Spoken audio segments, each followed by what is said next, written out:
Mesdames, messieurs, la famille, j'aime te annoncer, nous, me dit nous que après réunion, Organisation des Nations Unies a fait aujourd'hui, m'a passé sur Chanel Zayo et sur Stand Up Lakay, sur Zenet Haïti, pour me venir dire nous qui ça qui parle dans la réunion ça et qui ça qui décision qui prend. Eh bien, mesdames, messieurs, je dis là, assoyant en quelque sorte, moi passer pour m'annoncer, pour me dire nous comment réunion ça t'est déroulé et qui ça qui parlait dans la réunion. Nous pas demander me causer. Hey. Représentant la Russie, mesdames, messieurs, Vladimir Poutine, voyez représentant, c'est laver représentant la Russie à laver la France. Sous question Haïti. C'est laver représentant la Russie, mesdames, messieurs, li laver les États-Unis d'Amérique. Eh, nous avons extrait. On va le faire nous tant détailler comme ça. Mais on va m'entrer dans détail information. On va saluer chaque grain abonné Chanel ça. Et ou même qui pourquoi abonner, on invitons à entrer dans la famille ça.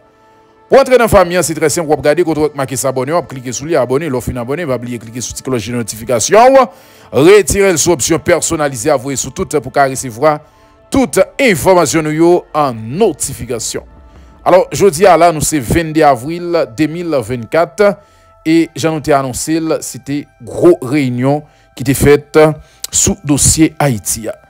Avant de nous entrer encore, avant de nous passer l'information ça, gardez la vidéo ça pour un petit pouce. Cliquez sur le petit pouce là-bas, nous like. En nous fait vidéo ça, li passe 1000 likes. Attends nous chaque grain qui là. Vous faites déjà? D'accord, merci. Mesdames, messieurs, nous pas demander me causer. Réunion déroulée.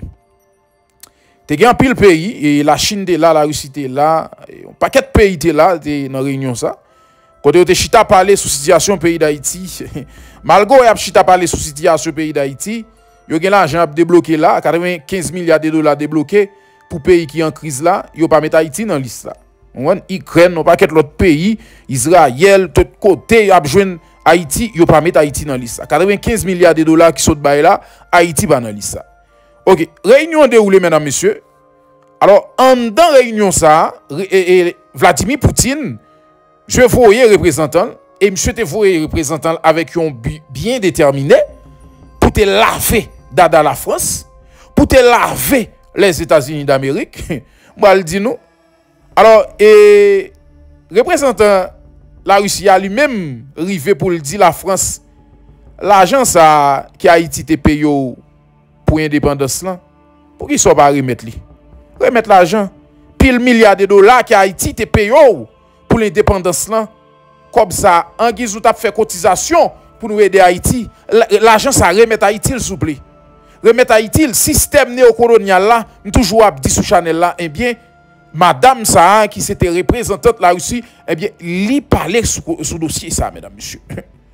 Alors Vladimir Poutine voyait dit la nation que pays d'Haïti qui dans situation ça, c'est pas l'autre que la France, les États-Unis qui mettent Haïti dans situation et jodi à là, yo campé a vinn proposer à aider Haïti.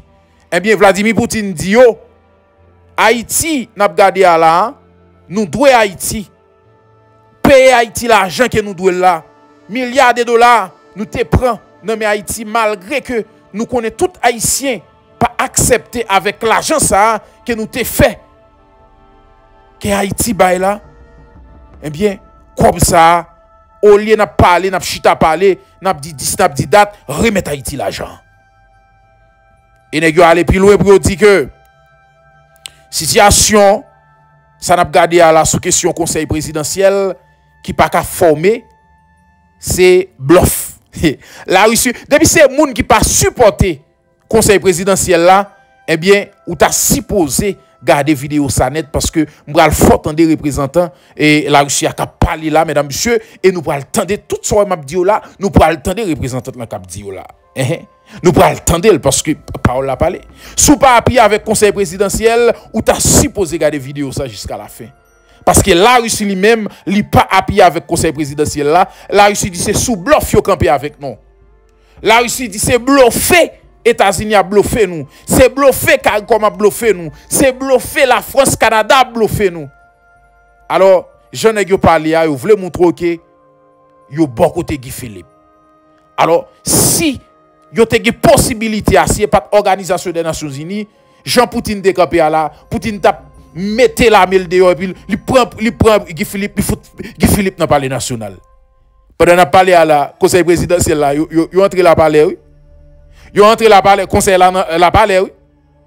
C'est-à-dire, j'ai dit que il a fait installation dans ces maintenant. Il a fait installation dans ces maintenant. Mais bandit a dit que installation ça met fait. On voit petite la met fait, mais a tellement de balles qui tiré, a tellement de violence dans la zone métropolitaine non. Il n'y a pas de monde qui a prêté dans Port-au-Prince encore mesdames messieurs. Il a mal joué. Pendant que nous avons installé le conseil présidentiel là, eh bien mesdames messieurs, bandit a dit bagay, y a peut-être bagay nan men nèg sa yo. Nèg yo pas kakembe non mesdames messieurs.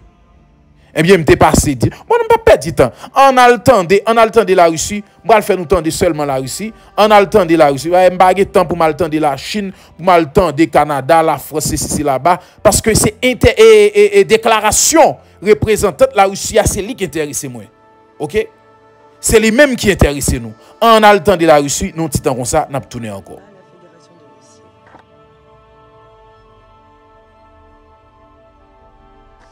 Nous remercions la représentante spéciale du secrétaire général, Madame Salvador, pour son exposé et nous remercions les directrices exécutives Wally et Catherine Russell des informations fournies également.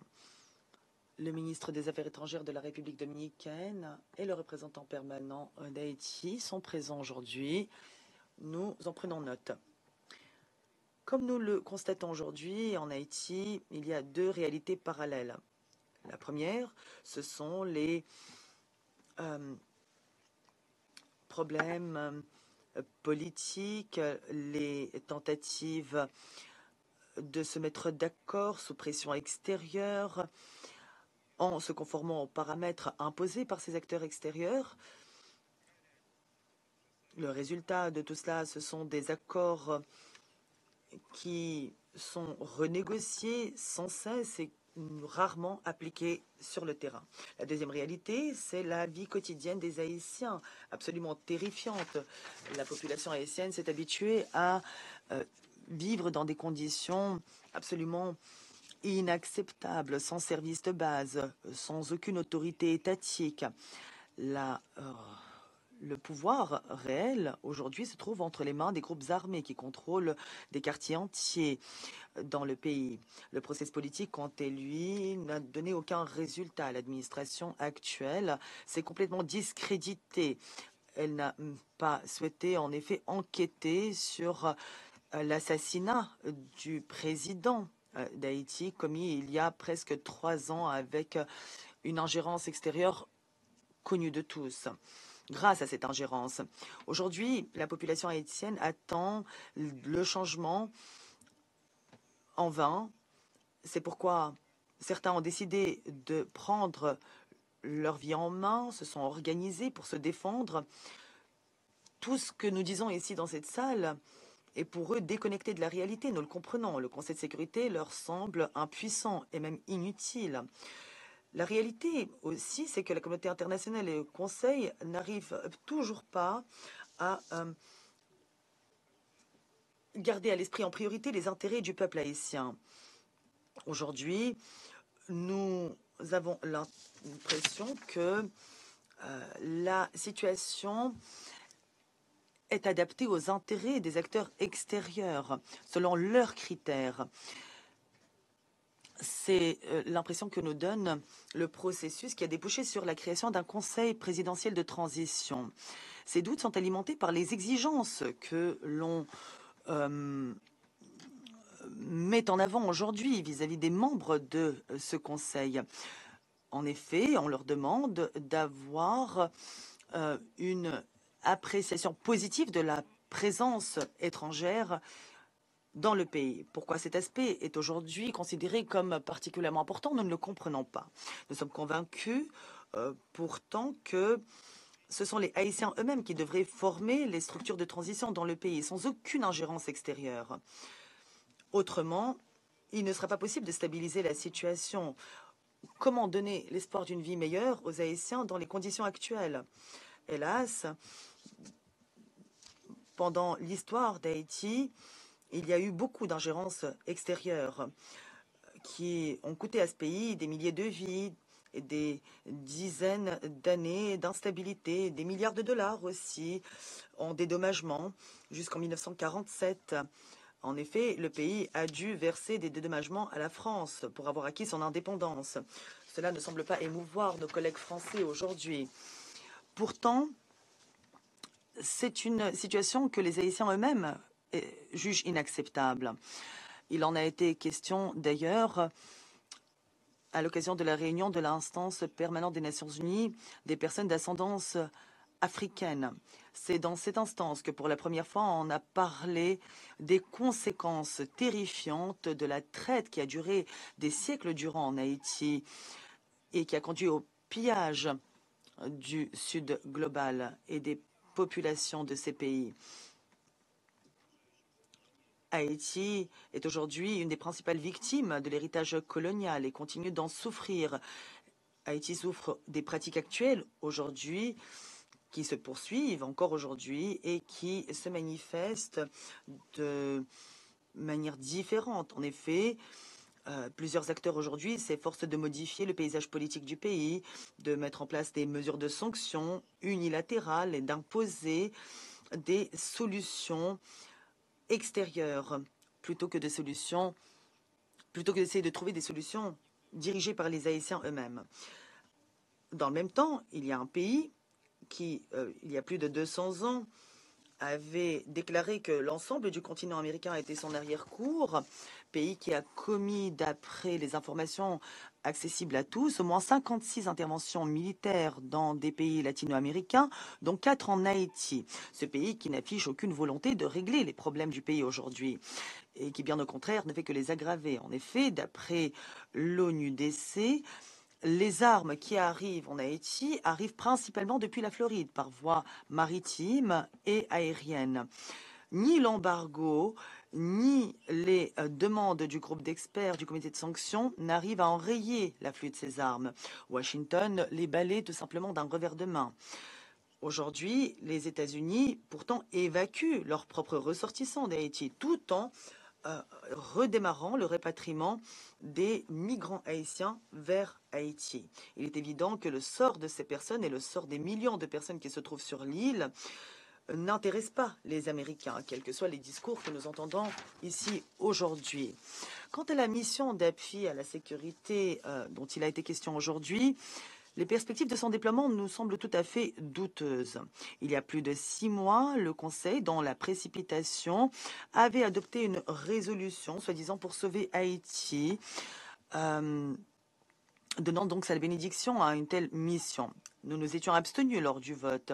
Pourquoi? Parce que cette mission ne disposait ni d'un concept des opérations clair, ni d'un mécanisme de financement adéquat, ni d'effectifs, sans oublier les autres aspects qui devraient être négociés avant qu'une telle mission soit approuvée et validée. Les instigateurs de cette idée, aujourd'hui, ne semblent plus être aussi motivés qu'à ce moment-là. Et d'ailleurs, aucune des questions que nous avions posées à l'époque n'a trouvé de réponse aujourd'hui. Aujourd'hui, nous sommes confrontés à une situation où nous sommes en présence d'un contre-exemple clair de ce que ne doit pas faire le Conseil de sécurité. Dans un an, nous réunirons de nouveau ici. Cette mission ne sera pas encore déployée. La question est donc de savoir pourquoi s'être précipité, pourquoi avoir donné de faux espoirs aux Haïtiens. Mais il faut croire que la vie des Haïtiens n'intéresse pas grand monde. Nous le voyons clairement à travers les filtres que j'évoquais tout à l'heure, imposés lors de la formation du Conseil présidentiel de transition. Madame la Présidente, il n'y a pas de solution simple ou évidente à la crise pluridimensionnelle à laquelle se heurte aujourd'hui Haïti. Cela nous paraît évident. Une multitude de facteurs s'y conjuguent, internes comme externes. Mais ce qui nous déçoit, c'est que ceux qui ont créé les problèmes en Haïti n'entendent pas se remettre en question et essayer de trouver des solutions. Mais la Russie ne cédera pas à leurs caprices, bien que ce pays se trouve à des milliers de kilomètres de nos frontières. Nous sommes aux côtés des Haïtiens. Nous continuerons d'insister pour que leurs intérêts, et non pas les intérêts des acteurs extérieurs, soient au cœur de toute solution et de tout règlement pour le pays.